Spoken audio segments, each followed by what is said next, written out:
All right, guys, good morning. Good morning. Welcome aboard to the Morning Note. My name is Carlos Garcia, founder and CEO of GAR Capital. It is Friday. Happy Friday, everybody. July 14th, 2023.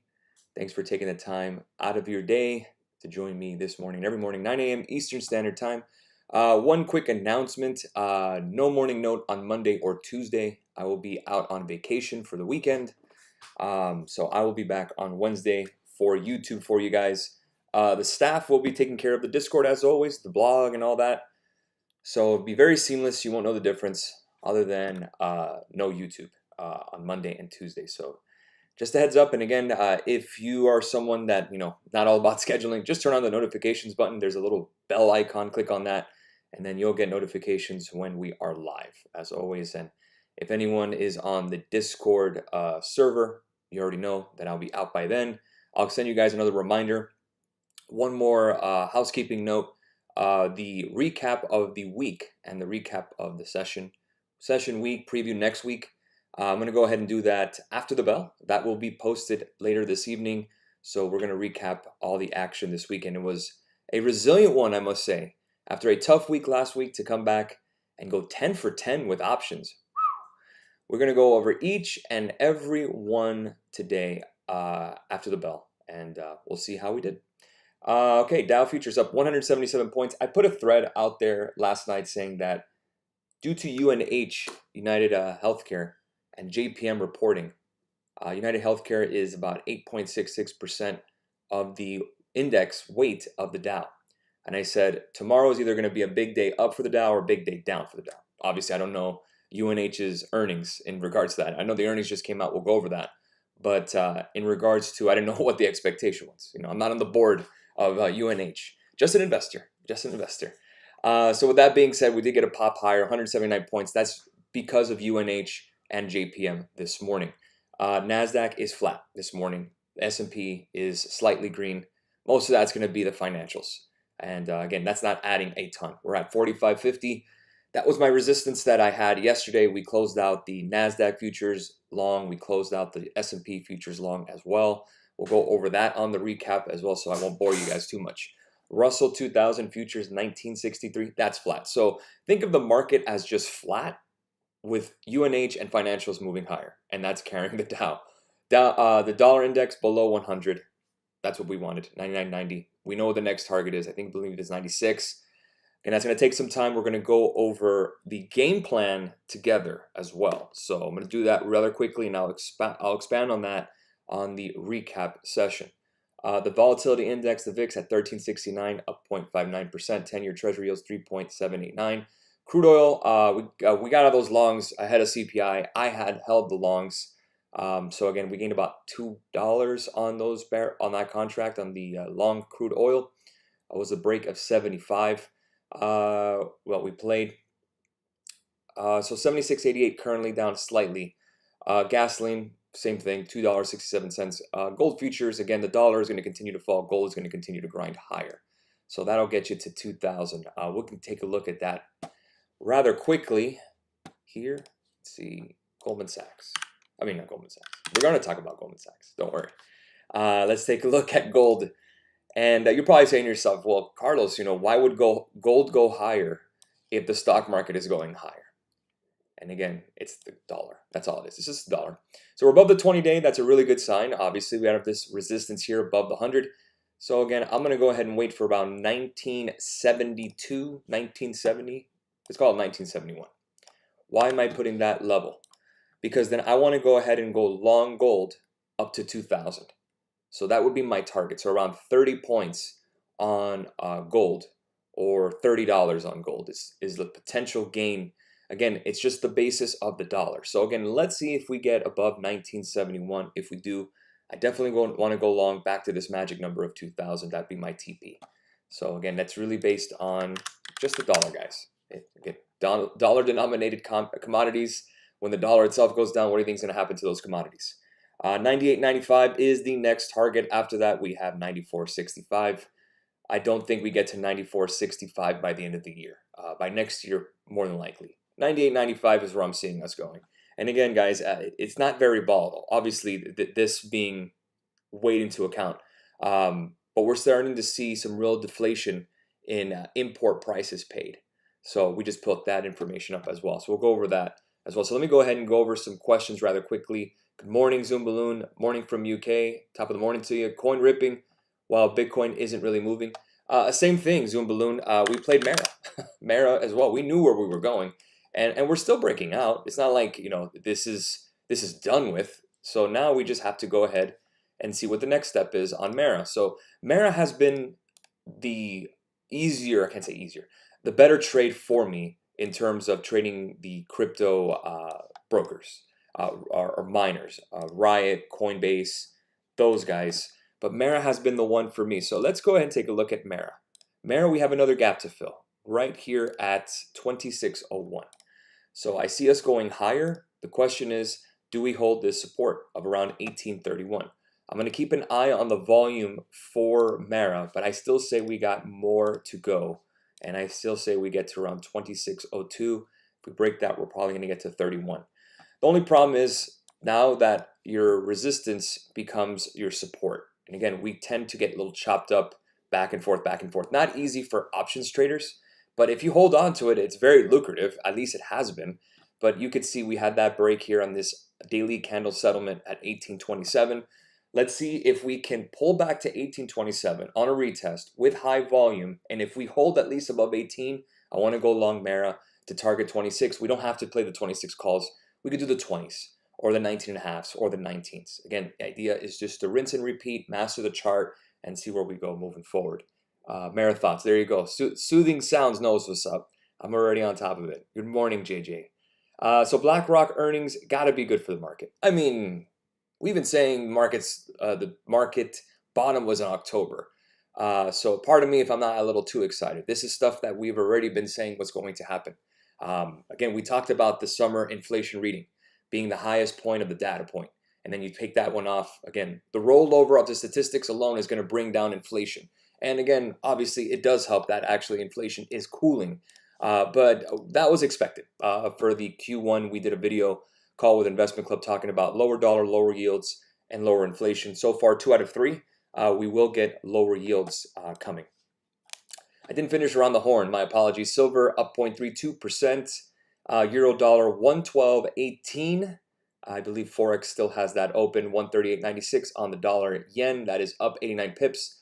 Pound dollar 131.06, down 29 pips. Bitcoin 31,315, down about almost 2% on the futures contracts. 2,000 on Ethereum, and a Ripple is not a what is it? Not a security. It is a cryptocurrency. Coinbase just opened up Ripple. How cool! So let's see where Ripple goes. I remember trading Ripple, trading Ripple. I've owned Ripple since 2016, 2015. I want to say late 2015 is when I got into Ripple. If you guys watched the morning note back in the day, I used to do a morning note back in the day. Suit and tie and all, if you guys remember, my OGs, and we had Ripple, we had Bitcoin. Really, since then, guys, cryptocurrency. I mean, it's exciting, and I know we're going to go higher. It's just that it's something that we've been investing in for a long time now. Let's go and take a look at Goldman Sachs holding up that trend line very, very nicely. On the daily, we're above the 20, the 50. We're near the 100. We're about to break above the 100 due to the earnings that came out for JPM and Citibank and all the other banks. So what are we looking for? We're looking for this gap to fill at 338.50. So I want to take a look at the 340 calls on Goldman Sachs for next week. But you need to be cognizant of when is the actual report for Goldman Sachs. And 19 hours ago, Reuters said Goldman Sachs is about to report its worst quarterly reporting earnings in years. So this may just be a momentum play with the banks in terms of just kind of the commoditization of all the financial companies working together or running together. Goldman Sachs reports on the 19th, so that is on a Wednesday. So if we did buy these calls, we'd have some time on our side. Let's see if we can catch that rotation momentum where, tech yesterday was the big winner.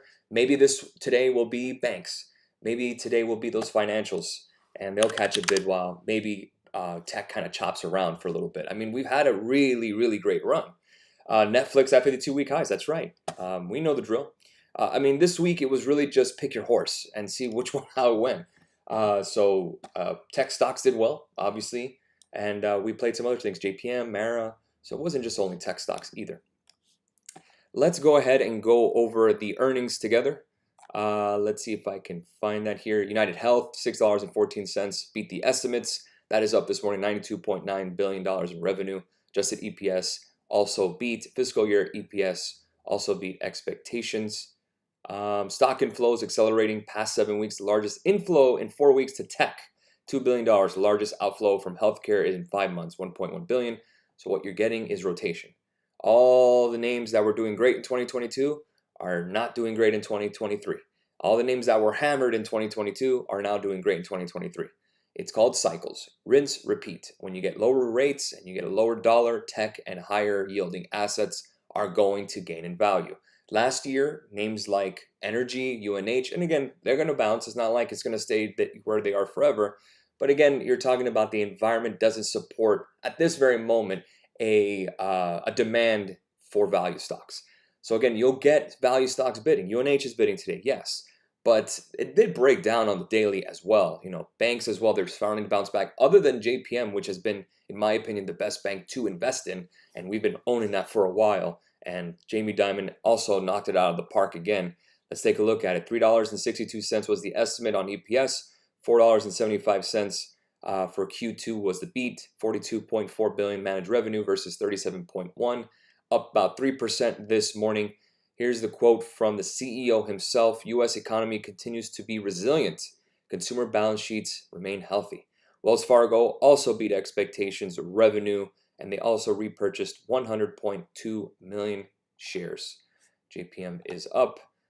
Import prices, median forecast 0.1% in the negative. Prior was 0.6%. So again, we're starting to get on the right path of decelerating inflation towards deflation. So let's just keep that in our back pocket. So we went over Goldman Sachs. Let's see what else we got. Thoughts on buying Disney at this level, and why is the price so low? Well, Disney has issues now with a writer strike and an actor strike. So it is down, of course. Is there a point of time where you want to buy it here? The deal with Disney is that you always want to buy it when really nobody wants it. And you're looking at a chart here, at least on the daily, that is at the lower end. Really the question to yourself, if you're a Disney investor, is how low can it go? What kind of price can I get? So let's take a look at a max range chart. I have a support level of 84.07. I don't know if we're going to get that low, but I'll just say it here. Disney after earnings. Let's see after earnings. Let's give them one more shot and see if we can get this gap fill at 100. I think here isn't a bad place to buy Disney at all. $90 a share. Again, I'm the same way with Target. Everyone hates Target now. And then you'll see it'll bounce. I'm trying to get to 130 here. We're at 131, at 120. So again, big gap to fill in Target. Guys, if you remember last year, same thing with Netflix and Meta. Everyone hated it. Oh, this big gap to fill, that'll never fill. That'll never fill. It does. Not all the time, but it does. I think Disney is a buy after earnings. Let's give it one more earnings cycle and see if Bob Iger can actually give us some really decent forecasts to really hype up investors. Maybe a stock purchasing buyback program of some kind to really entice investors to get into this name. How do you overcome mentally when you miss a move on the stock? You move on to the next one. I always say the same thing. There's always another bus. There's always another bus. The market ain't going anywhere. You know, for every name that people kill it on NVIDIA, there's bad trades too. There's bad investments. If you were with us last week was tough. This week is amazing. The skies are opening up. You just get used to it over time, honestly. The idea is to master yourself, and then you can master your trading. How are Amazon PayPal calls doing? Well, that's already closed from yesterday. I told you guys to take the profit. Amazon needs to get above 134.64. It's pretty much going to happen. And PayPal's been pretty much chopping around, and that's going to go too. We know where the gap fill is. But again, those were for next week. I told everyone to just take it. If you were nervous, I'm still holding PayPal and Amazon. I think I'll be okay. Find the next one. That's right. Tesla chart build up for next week. Let's see it. Tesla still needs to get above 284.25 before we can talk about anything there. Microsoft isn't terrible here. It is going to get to 350 rather soon. It was just price upgraded. So again, nice pop on Microsoft. We may have missed the boat there. You do have a gap to fill here at 342.99. Chip ETF is SMH. I think you're talking about SMH. SMH is a breakout on the 1 hour on the daily. Thank you, NVIDIA, being the highest weighted. About to hit new 52-week highs. If we go to the weekly, SMH is about to be at all-time highs. Semiconductors. Oh yeah, that was one of the top 10 stocks of 2023. Let's see what else we got. One more. I know we had one more. I didn't close them, JJ. Okay, well, you're going to be fine. Again, like I say, just take it in the morning if you want to. Leave a runner if you like. Again, I just wanted you guys to get paid one extra snack before the weekends, and that was 2 trades that we caught, PayPal and Amazon. Okay, let's go over rather quickly the game plan.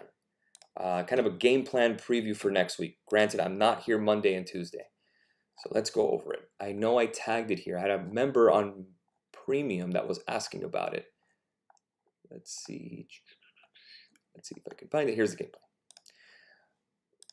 Let's see if it brings it up here. Okay, here's the game plan update. What you have here, guys, is the first half of July being strong for stocks. The seasonality has been absolutely on point. So far, so good. The 15th or the 14th, we should get a little leg higher, really going into the 17th. If we are looking at our calendars this morning, the 17th is on a Monday. What happens on the 17th? We get a pullback. Again, that's just seasonally speaking. Doesn't mean we have to pull back. It just means it's more than likely due to historical patterns. So let's go and take a look here. Don't forget July seasonality, expect a little bit of a pullback or a bit of a pullback after mid-month. We should have another leg higher with a good PPI reading. Again, I wrote this on the 12th. This is pre-PPI. Especially if it's negative reading month over month, it has happened this year. We did not get a negative reading. I am expecting another leg up until mid-month. We got the leg up higher yesterday on the NASDAQ. We're probably going to get the leg up higher today on the Dow. Thank you, UNH and JPM, if this holds. With a bit of a pullback into the end of the month, we do have FOMC meeting the last week of the month, July 26th. We could get some chop and some sideways action until the event. Remember, we also have earnings coming. We just had some today. Apple does not report until August, which is the largest company in the S&P. I expect the bull market structure to hold up as we take the march up to all-time highs. Pullbacks are opportunities. So again, I wrote this as well, right around the same time. A good PPI reading should break the dollar DXY below 100. That's where we are now, 99.92. Dollar price commodities, gold was up, copper was up, silver was up. We'll push higher. Crude was up. Forex dollar pairs will move accordingly. Euro dollar was up, and yes, the stock market will go higher because the dollar will slide. So let's go ahead and do a too long didn't read, didn't listen. Basically, the next 2 weeks, I'm expecting some choppy action, and we're pretty much right at that point of resistance on the S&P 500 futures. And this just fell on me. Here we go. So we can take a look at the S&P 500 futures in terms of next level of resistance, 46.22. That is your March 22 highs. That's your next resistance. But right now, 45.50 might be it.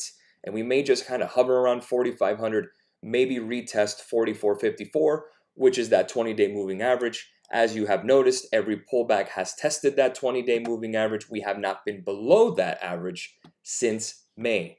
So do not be surprised next week you get some volatility. Now we need to start asking ourselves, what is the reason to buy? We have many reasons to sell, but we need a reason to buy. And I think according with seasonality, we have earnings coming up. We may get more profit taking the next couple of weeks as we get into a Fed where we don't know if we'll get 25 basis points or an actual pause. So far, the boxes have been checked. But again, we are getting inflows into tech. Just don't be surprised that the market does like to trap the bulls.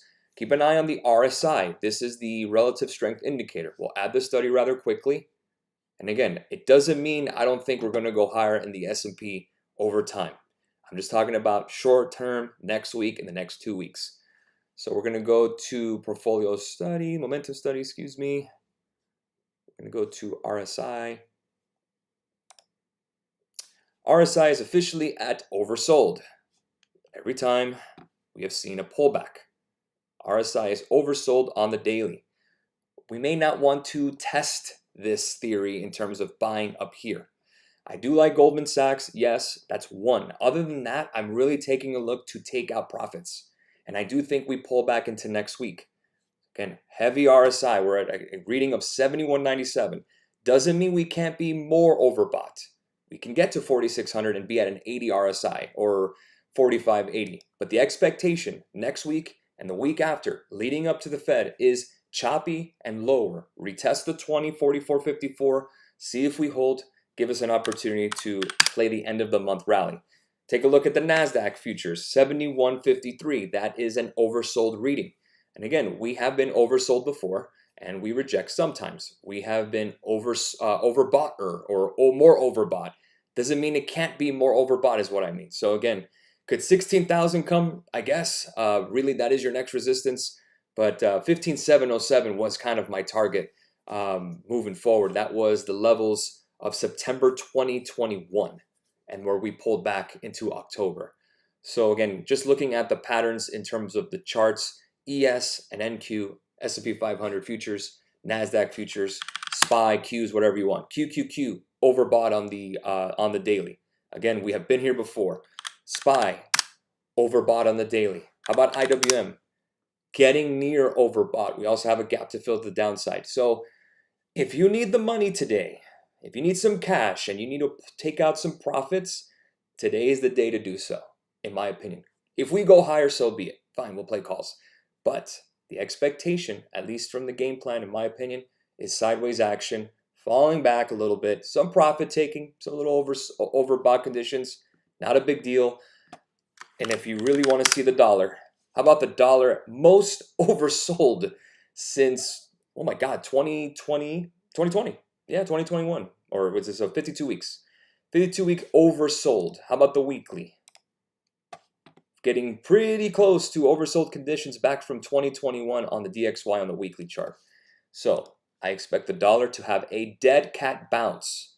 Dead cat bounce, guys. Just a heads up. That doesn't mean we won't go lower. It just means next week and the week after, the market likes to screw people. Do not be surprised we pull back and chop a bit. So hold back on risk. You had a great week this week. Chill out. Let's see. How's our shop calls doing? Shop is in the money, those 70 calls, and it looks like it has another leg higher. Square looks bullish. I mean, pretty much everything looks bullish. We played Square too. We had the 70 calls. Oh my God, it's now 76. And the weekly MACD breaking out on Square. Yeah, I mean, we'll see what we get. But again, we already traded this name and had tons of bags on it. I did not hold a runner. I really didn't care. Most of the money made this week was really on futures. Futures is great too. All right, guys, we'll leave it there. That was the game plan. Remember, take a look at it.